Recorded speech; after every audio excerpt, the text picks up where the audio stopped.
Hey guys, and here we are with a quick overview of what you're going to go through during the pain-free running course.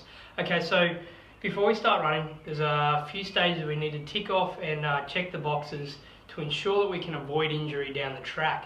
When we're looking at a demanding program, particularly like running, you're spending half your time on one foot and half your time on the other. There's high amounts of loading and it can really put some stress on the body. Okay, so here we've outlined a basic stages of testing criteria that we look at when seeing if someone's ready to run. Okay, now these all these screens and tests that we're going to place into our running program testing doesn't stop you from training. We just may need to modify some things or add some things in your warm-up or your strength days to get you off on the right foot, no pun intended, so we can get to that end of the program without having any serious injury. Okay, so stage one, we've got health and lifestyle. Now, health and lifestyle obviously comes into what you're currently doing with your life. If you are not looking after your nutrition, if you're currently overweight, if you're out of exercise or not fit, you haven't run in a while, you haven't exercised, these things are all things that have to be considered when building a running program. Okay, so quite often than not, what we get, the most common cause of injury with running is too much too soon. People get this first sharp advance in ability because they're up and moving, they're losing weight, they're feeling great, and then they think the solution to running better or faster is more running, which is quite often not the case.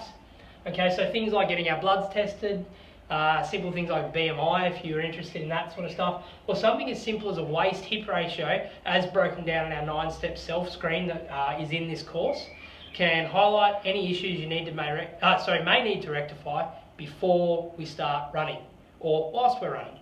Okay, next we move on to screening and things like the functional movement screen or the 9-step self screen that's in this program we can use to identify any movement issues, mobility or motor control issues that we need to correct or adjust during our program. Okay, so the reason why the 9-step self screen's in there is because I put that together to give you something to do at home. If you're finding that you've got a few issues you need to sort out and you don't have the skills to fix it, go find someone who can do a functional movement screen on you and then you can go from there. Okay, next up we have testing and things like the Y balance test and functional capacity screen offered by Functional Movement Systems again.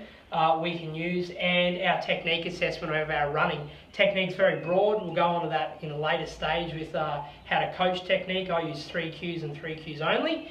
And we have a simplified functional capacity test to assess how we need to direct our strength programming and things like that. Okay, and finally, once we've gone through these 3 top sections, we have our time trial, which is our 2K or a 5K. In most cases for distance work, it's a 5K. And as you can see, there's a lot of groundwork before we get to the time trial and the actual running portion itself. So there you have it, guys, basic breakdown of the stages we are going to cover throughout this course. If you have any questions, drop me an email. If not, let's get to it.